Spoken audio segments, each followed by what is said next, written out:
Dans l'estuaire de l'Adour, à Bayonne, les derniers pêcheurs de saumon sauvage du pays craignent pour leur avenir professionnel.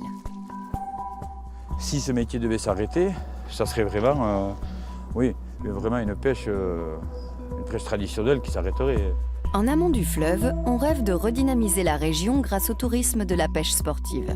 Mais pour ce faire, il faudrait que davantage de saumon remontent jusque-là. C'est toute la pêche professionnelle qui va devoir s'arrêter parce que ce qui va être en balance, ça va être bien au-delà de la préservation des espèces, ça va être des concurrences économiques qui seront antagonistes. Alors que l'on déploie de gros efforts afin de réintroduire le saumon dans les gaves, les torrents pyrénéens, de vieilles dissensions refont surface. Il y en a eu quand il y avait beaucoup de saumon il y a encore un siècle, et forcément il y en a encore davantage quand il y en a beaucoup moins.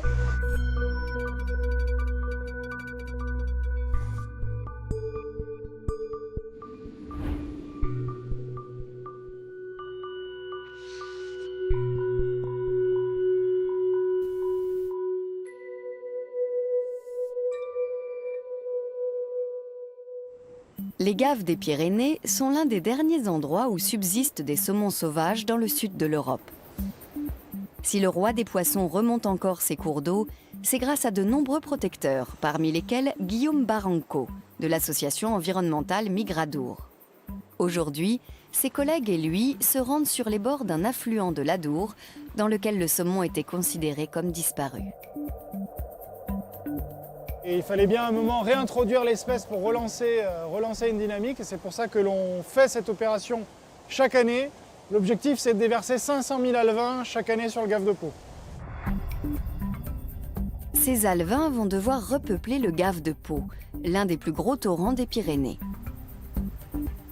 Issus de saumons sauvages d'autres rivières, ils ont été élevés durant 4 mois par ce pisciculteur. On est content de les voir partir quand même. Ça sera mieux pour eux qui retrouvent le milieu naturel quand même. Ils sont faits pour ça. Les alevins sont maintenant en âge de chasser par eux-mêmes. Pour le voyage, on les place dans des sacs transparents que l'on remplit d'oxygène afin de rendre le transport plus sûr. Chaque année, l'élevage et la libération des alevins coûtent 150 000 €. Une somme prise en charge par l'État français, l'Union européenne et les associations de pêcheurs sportifs. Guillaume a bien conscience de la valeur de sa cargaison. On va éviter l'accident, effectivement, parce qu'il y a quand même quelques petits poissons à protéger, à arriver en bon état. Donc c'est effectivement une partie très fragile pour le saumon, comme tout au long de son existence, parce que même à l'âge adulte, il faut qu'il aille en mer, qu'il revienne, passer plein d'obstacles, donc il n'a pas une vie facile. Non. Le périple des saumons ne fait que commencer. Certains d'entre eux vont parcourir des milliers de kilomètres afin de rejoindre leurs aires d'alimentation au large du Groenland. Ce n'est que des années plus tard qu'ils reviendront sur leur lieu de naissance pour se reproduire. En l'occurrence dans le Gave, où l'équipe de Guillaume va les relâcher. Les poissons, il faut qu'il y ait très peu d'eau pour qu'ils survivent. Donc c'est parfait, on va aller aux endroits où on va s'échouer et déposer les poissons, ils vont aller au fond pour ne pas être pris par les gros poissons, les prédateurs, pour ne pas se faire manger. Voilà, c'est aussi simple que ça. Il y a 70 ans, pratiquement plus aucun saumon ne remontait ce Gave. Les barrages et centrales hydrauliques installés dans les années 1920 et 1950 leur interdisaient le passage. Mais depuis que l'on réintroduit des alevins, leur population se rétablit.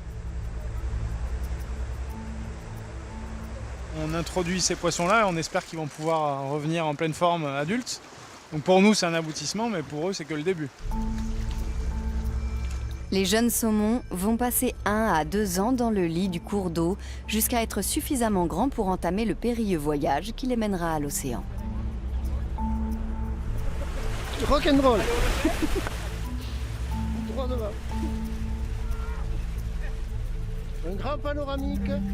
Ça, c'est un beau reflet. Je regarde où sont positionnées les zones de déversement pour mettre les alevins au meilleur endroit pour eux. Les premiers saumons prennent leur nouveau quartier au milieu des galets.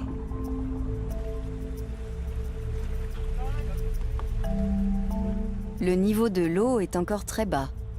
Les conditions sont parfaites pour les alevins. Que la nourriture elle leur arrive directement à domicile.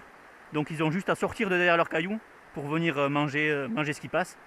Et comme ça, ils ne prennent pas de risques vis-à-vis des prédateurs. Et bien là, le sentiment, c'est l'espoir, hein. On espère que parmi eux, il y en aura quelques-uns qui parviendront à revenir ici se reproduire naturellement. Il faudra encore attendre quelques années pour cela. Les saumons ne réinvestissent pas seulement le gave de Pau. Près de 6000 d'entre eux remontent désormais chaque année depuis l'Atlantique, l'un des nombreux cours d'eau de la région. Pour certains, le voyage prend néanmoins fin prématurément dès l'embouchure du fleuve.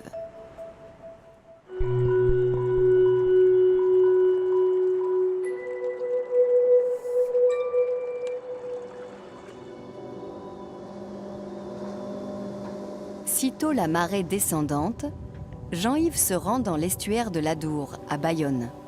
Du lundi au vendredi, durant la saison du saumon, les pêcheurs professionnels viennent y jeter leurs filets. Ici, on vit du saumon, souvent depuis des générations. Sans saumon, on ne pourrait pas continuer à pêcher si on ne pouvait plus pêcher le saumon parce que ça serait pas viable pour la société.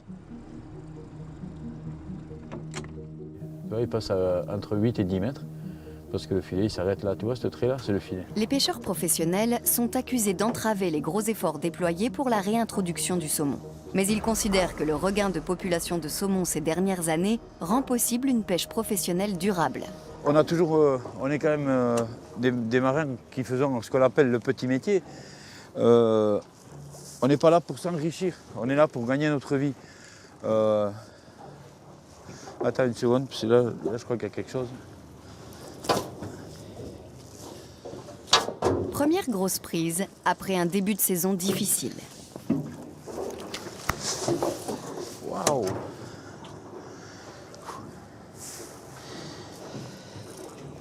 C'est un saumon. Alors, agréablement surpris. Jean-Yves va devoir baguer l'animal afin de pouvoir tracer cette prise lucrative. Il espère tirer quelques centaines d'euros de ce saumon vieux de plusieurs années.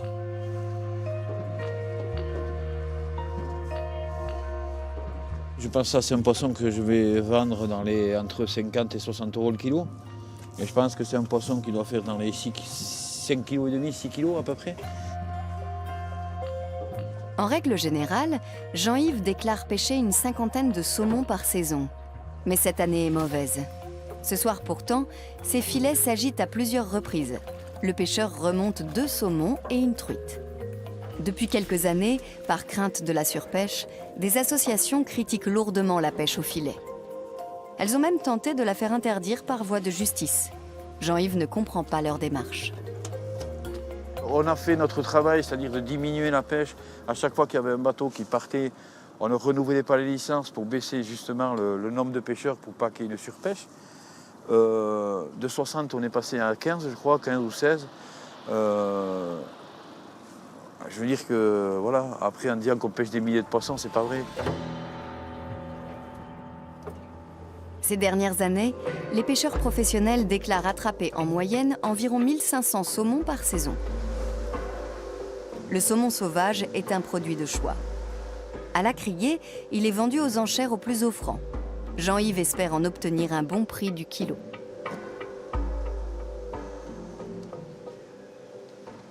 Je pense qu'on c'est pas commencé encore. Et quand, après, c'est une moyenne entre 50 et 60 en ce moment. C'est la fin d'une longue journée de travail pour Jean-Yves. Sa prise est enregistrée. L'argent lui sera transféré plus tard. C'est la pesée obligatoire, on a un bordereau de débarquement. Et c'est ce que j'ai pêché aujourd'hui. C'est ce que j'ai pêché il y a 2 jours, mais comme ça va être vendu aujourd'hui, c'est sur la même feuille. Et là, il y a les 2 saumons et les truites. Ces poissons seront revendus à des restaurateurs ou des poissonniers des 4 coins du pays.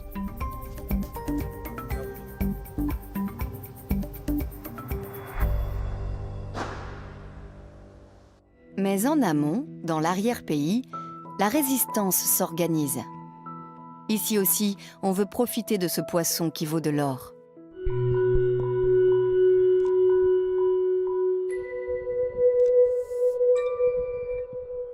Antoine Domenech voue également sa vie au saumon. Aujourd'hui retraité, Il le taquinait déjà avec son père quand il était petit. C'est un pêcheur à la mouche jusqu'au bout des ongles. Ma mouche est une création, elle ne ressemble à aucune autre sur le Gave. On saurait reconnaître mes mouches entre mille autres. Elle est ma personnalité. Antoine a fondé une association qui milite pour que les rivières de sa région redeviennent attractives pour les pêcheurs sportifs. Et le conflit ne lui fait pas peur. On a des questions à se poser et des interrogations à avoir. Donc nous savons que le saumon, au-delà du poisson, c'est un symbole. Et pour moi, en tout cas, dans mes engagements, c'est le symbole d'une reconquête. Son combat, Antoine ne le mène pas seul. Bonjour messieurs. Content de vous voir. Alors Jacques. Salut Antoine. Alors, tu gazes bien? Ça va. Hein? Et toi? Et bonjour, comment vas-tu? Salut Antoine. Ça va? Comme souvent le week-end, Antoine se rend sur les bords des rivières locales avec des amis pêcheurs à la mouche ou militants écologistes. Ici, chaque pêcheur amateur a le droit d'attraper 3 saumons par saison. Antoine espère faire sa première prise aujourd'hui. Bon Jacques, où est-ce que tu souhaites commencer? Tu préfères commencer ici à la tête du courant? Philippe, milieu ici? Moi je vais plutôt aller un peu plus bas là. Il estime que les pêcheurs professionnels en aval tirent profit du saumon sauvage depuis suffisamment longtemps. C'était une rivière qui était considérée comme un trésor. Ils l'ont littéralement pillé, saccagé, vidé.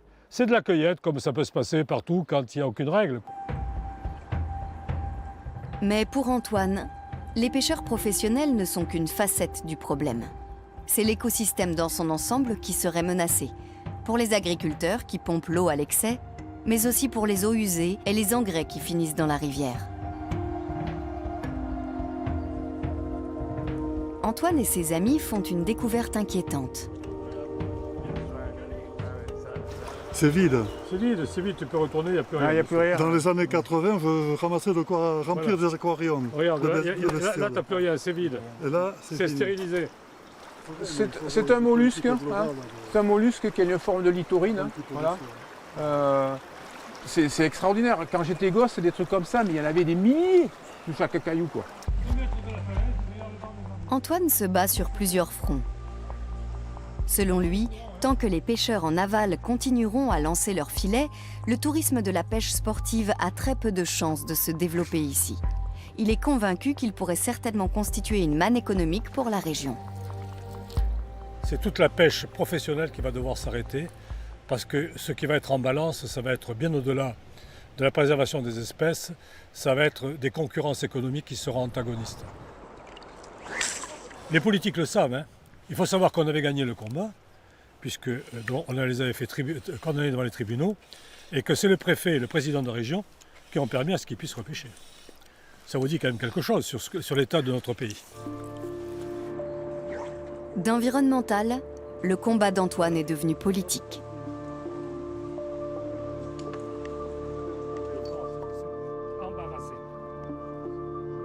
Un avenir pour nos enfants. Ouais, pour nos enfants, ouais, c'est ça. Pour nos ouais. enfants. Ouais. Une terre pour nos enfants. Et pour le futur. Et pour le futur. Voilà, et pour l'eau.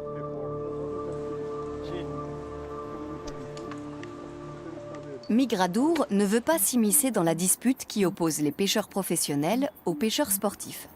Mais une chose est sûre, chaque nouvelle prise entrave les efforts de repopulation. Actuellement, un tiers des saumons qui migrent depuis l'Atlantique finit dans un filet ou au bout d'un hameçon. Donc le bassin de l'Adour, c'est le seul bassin français où on a encore une mixité entre une pêche professionnelle et une pêche de loisirs.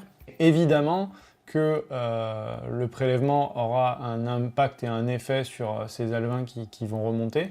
Et si vous faites remonter 2 alevins sur 1000 au lieu de 1 sur 1000, forcément vous augmentez l'abondance sur le bassin. Afin de connaître avec précision le nombre de saumons qui remontent de l'océan, on suit régulièrement leur population.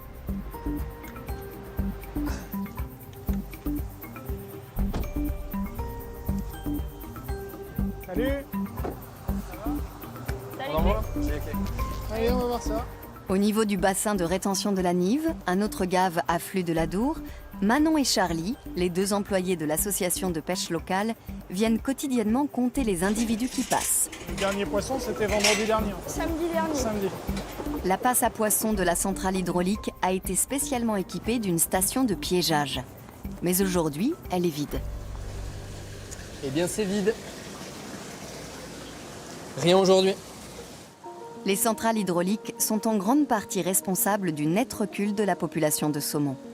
Aujourd'hui, des grilles protègent les poissons des turbines et des passes leur permettent de franchir les barrages. Le saumon arrive par la Nive et il emprunte chaque bassin au fur et à mesure. Et chaque bassin est un petit peu plus haut. Et comme ça lui permet de franchir l'obstacle avec ses 21 bassins qui ensuite, le dernier bassin est piégeant. Et c'est là que l'on relève le poisson tous les jours pour regarder le nombre qui passe sur la Nive. Mais le plus inquiétant ici, c'est la qualité de l'eau.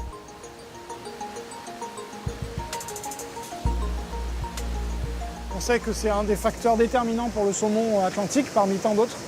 Donc c'est un des grands motifs d'inquiétude sur ce bassin-là, parce qu'on a le sentiment, même si on a du mal à estimer les populations, qu'on est plutôt sur un déclin du saumon sur ce bassin-là, contrairement à ce qu'on observe par exemple sur le gave de Pau grâce à l'alvinage. Présence d'obstacles comme les centrales hydrauliques et les barrages, disparition des sites de frais, mauvaise qualité des eaux dues aux eaux usées, des stations d'épuration et de l'agriculture qui s'y déversent, tout cela ne facilite pas au saumon français la reconquête des rivières. Si leur population s'est stabilisée au cours de la dernière décennie, elle est loin d'avoir recouvré son niveau d'il y a encore un siècle. On peut le constater dans la station de comptage de la Nive. Après quelques jours sans poisson, un saumon a enfin emprunté la passe. J'arrive. Ah bah maintenant il est énervé.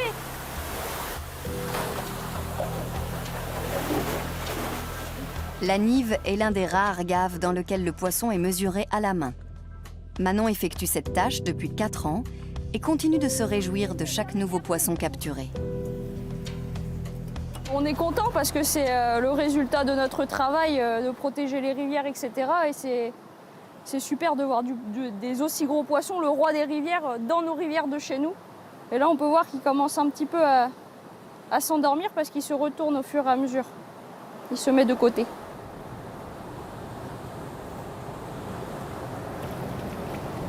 Les traces qu'on voit sur le saumon, là, ce sont des traces de filets. Parce qu'en fait, il est obligé de passer à travers les filets des marins pêcheurs dans l'estuaire de l'Adour pour pouvoir rejoindre les zones de rivière. Et de ce fait-là, il se blesse à travers. L'anesthésie a fait son effet. Manon mesure le poisson et prélève des échantillons d'écailles qui permettront de déterminer avec précision son âge. Elle lui implante également une puce électronique afin de pouvoir l'identifier ultérieurement. L'opération ne prend que quelques minutes. Le saumon poursuit ensuite sa route en amont où il va aller se reproduire. Comme lui, ils sont de plus en plus nombreux à remonter de l'Atlantique. Et dès la côte, on attend leur venue avec impatience.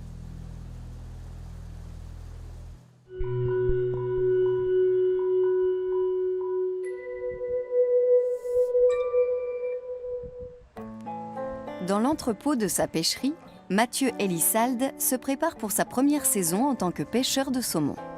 Tu les mets là, voilà, là, les deux, voilà. Et là, normalement, il doit venir tout droit, le machin. Vas-y. Mathieu peut compter sur l'aide de Jean-Yves, son père. Il veut suivre ses traces et a fait l'acquisition d'un bateau. J'allais souvent avec lui, mais d'avoir moi mon propre bateau, c'est quand même... je me lance, quoi. Donc bon, on va voir comment ça va se passer. Sors ton doigt. J'espère être aussi bon que lui, écoute. C'est pour ça que je le suis dans la rivière. Il part pas complètement à l'aveugle, comment dire. Malgré que le nœud qu'il vient de faire, il sert à rien, mais... Ouais, mais je voulais le cacher. La pêche au saumon est une activité traditionnelle au Pays Basque. Dernier endroit en France où on la pratique encore sous cette forme. Un savoir-faire qui se transmet de génération en génération. En vrai, là, ça va, mais c'est un coup à prendre, quoi. Parce qu'ils font ça depuis longtemps, moi pas du tout. Tu fais 2 tours? Non, là, j'ai pas bien fait, là. Non, mais elle est bonne parce qu'elle est prise là-bas, l'autre. Mais c'est bon, là, vraiment? Là. Cette année est aussi particulière pour Jean-Yves. C'est la relève, hein. C'est la relève. Nous, on arrive sur le bout, eux, ils commencent. Et puis, ouais, on essaie de leur apprendre ce qu'on sait, quoi. Pour Mathieu, sauter le pas vers l'indépendance est toute une aventure.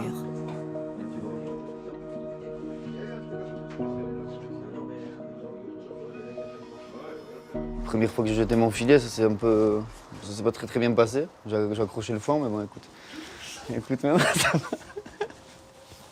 Non, maintenant, ça commence à aller mieux, ouais. Et voilà, j'espère que je vais y arriver. J'espère que je vais être aussi bon qu'eux. Mais l'avenir ne s'annonce pas rose pour le père et son fils, car la mobilisation des opposants à la pêche au saumon professionnelle ne faiblit pas. Mais la fin de la pêche pour Mathieu, ça signifierait... ça remet tout en question sa vie. Parce que qu'est-ce qu'il va faire? Est-ce qu'il faut continuer la pêche d'une autre manière, dans un autre bateau, au lieu de travailler dans les estuaires, aller travailler en mer? C'est un peu le... On ne sait pas quoi dire. Ça serait dramatique, quoi. Ça serait dramatique parce que c'est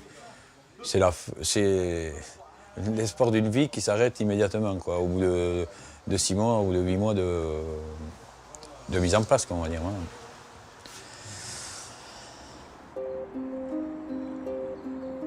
L'interdiction de la pêche professionnelle est notamment soutenue par une association fondée par Antoine. Salmotiera Salvatiera, la terre des saumons, sauver la terre, qui compte plus de 100 membres. Tous rêvent d'un avenir plein de saumons dans l'arrière-pays. Salmotiera Salvatiera veut que le saumon soit l'emblème de la reconquête des gaves. Nous voulons créer un lieu qui soit un spot mondial de pêche sportive autour du poisson, qui est notre passion. Nous voulons aussi que tout ce qui a été détruit soit restauré. Il s'oppose activement aux pêcheurs professionnels, aux agriculteurs et aux entreprises de production d'énergie. Autour du Gave, nous sommes une 50aine sur le terrain qui faisons remonter toutes les informations. Nous sommes les contrôleurs du Gave, bien plus que les administrations qui sont censées le faire. Aujourd'hui encore, Antoine part inspecter les rivières. En cours de route, il se plaît à rêver. Les gens viennent skier à Gourette au-dessus de Pau parce qu'il y a de la neige. Ils viennent surfer à Biarritz parce que les vagues de l'océan ou Asgore sont remarquables avec les Landes en arrière-pays. Et ils viendraient sur les gaves de Pau, d'Oloron, celui où nous étions, mais aussi les Nives. Ils viendraient pêcher le poisson roi, le saumon, qui, s'il était protégé, si on s'y intéressait en tant que, je dirais, tourisme, un tourisme pour les pêcheurs sportifs qui viendraient du monde entier, il y aurait une formidable impulsion sur cette région. Il y a bien longtemps, le saumon était l'emblème de la région. De nombreux vestiges rappellent encore cette époque où l'on en trouvait à foison.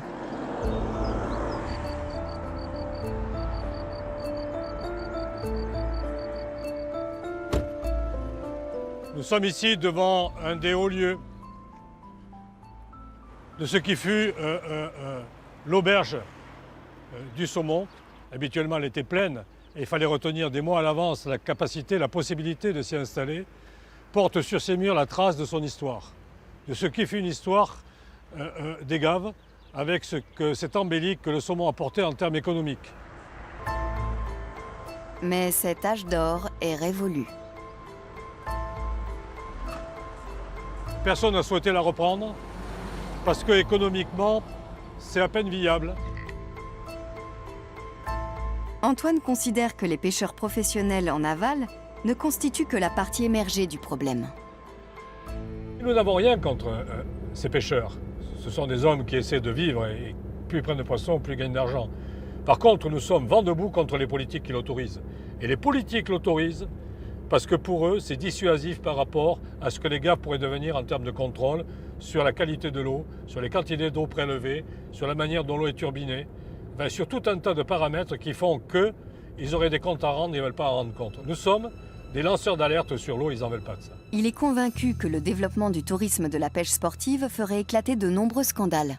Raison selon lui pour laquelle les politiques laisseraient faire les pêcheurs professionnels, les agriculteurs et les pollueurs et laissent en friche ces sites de pêche à la ligne. Dans un état désastreux tout ça. Désastreux. Un des plus beaux pools de la pêche au saumon sur le bas. Militant, Antoine utilise tous les moyens dont il dispose pour montrer cet état de fait.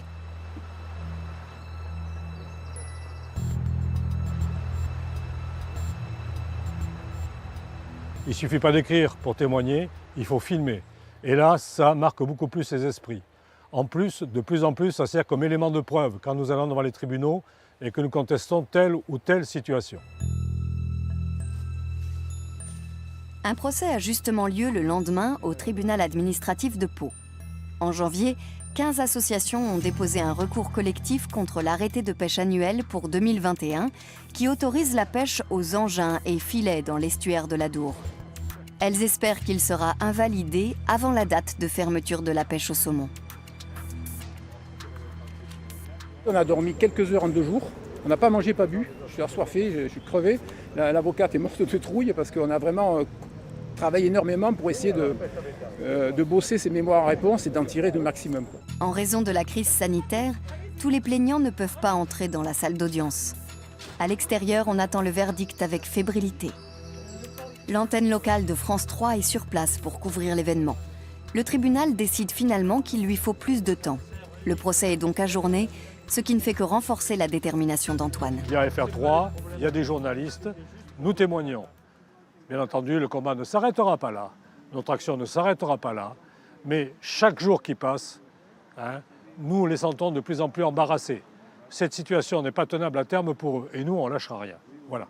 Le tribunal finira par suspendre la pêche de la lauze et la lamproie, mais pas du saumon. La bataille continue. Mathieu démarre avec entrain sa première saison de pêche. Bon, je t'attends en haut, hein? Ouais. Le jeune homme de 24 ans doit se dépêcher. Il faut mettre les filets à l'eau à marée descendante afin qu'ils puissent dériver en aval du fleuve. Mais la marée remonte déjà. Aïe, aïe, aïe, on va être en retard. Mathieu a hâte de faire ses preuves. Il a acheté son bateau ainsi que l'une des rares licences de pêche à un autre pêcheur. Pour le reste, il fait ses classes avec son père.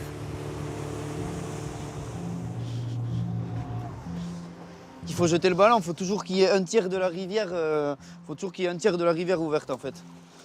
Mets ton bidon plus derrière. Barberousse. Plus derrière le bidon. Je m'inquiète un petit peu parce que j'ai quand même peur d'avoir acheté un bateau et que ça se finisse quand même assez rapidement. Même si d'ici là, je peux quand même un petit peu travailler, mais c'est vrai que c'est un peu... On ne sait pas du tout qu'est-ce qui va se passer, ni dans combien de temps. C'est ça qui est un peu compliqué, quoi.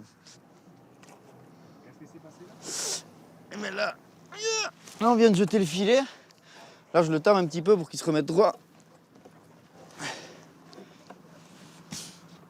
Et après, ben... à la chance. La région a proposé aux pêcheurs de les indemniser en rachetant leur licence de pêche. Mais Mathieu préférerait poursuivre son activité, même si pour l'heure, une grosse prise se fait encore attendre. Cette année, il y a eu un peu de pibale, au moins je peux... Même s'il n'y a pas trop de saumon, là, c'est pas très fin. Pour le départ, ça va. Mais bon, il faudrait quand même qu'ils arrivent parce que ça va devenir compliqué sinon. Mathieu finit par attraper quelque chose. Ah, il y a une alose. Ce poisson de la même famille que les harengs et les sardines migre lui aussi depuis l'océan. Mais ce qui intéresse Mathieu, ce sont plutôt les saumons. En règle générale, la saison débute lorsque les premières pluies du printemps font grossir les eaux des rivières qui poussent les poissons dans les filets. J'ai espoir que ça va arriver d'un jour à l'autre comme ça. Normalement, la semaine prochaine, ils annoncent un peu de vent et un peu de mauvais temps, donc j'espère que ça va rentrer. J'espère qu'il y aura 4 ou 5 bacs empilés là. Voilà.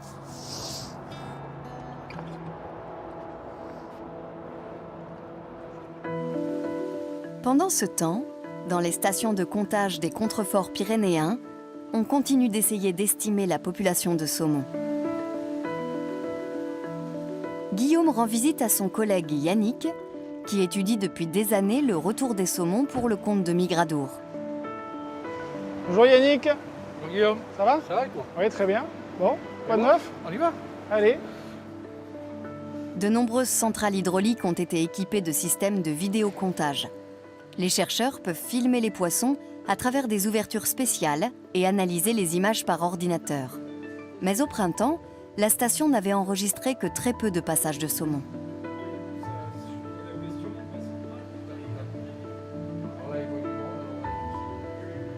C'est ça qui était passé vers 18h.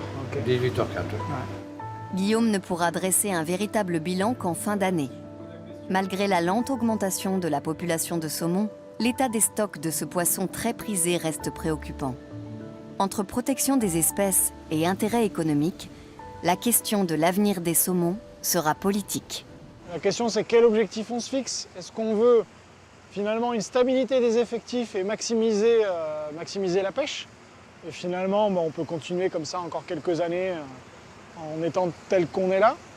Ou est-ce qu'on veut un effectif qui soit en augmentation et du coup forcément agir sur le prélèvement à court terme pour que à long terme, quand il y a plus de poissons, on puisse à nouveau avoir une pêcherie qui soit efficace? Voilà, là c'est un choix à faire. Nous, notre objectif forcément, c'est qu'il y ait davantage de poissons dans le cours d'eau. Voilà, c'est aussi simple que ça.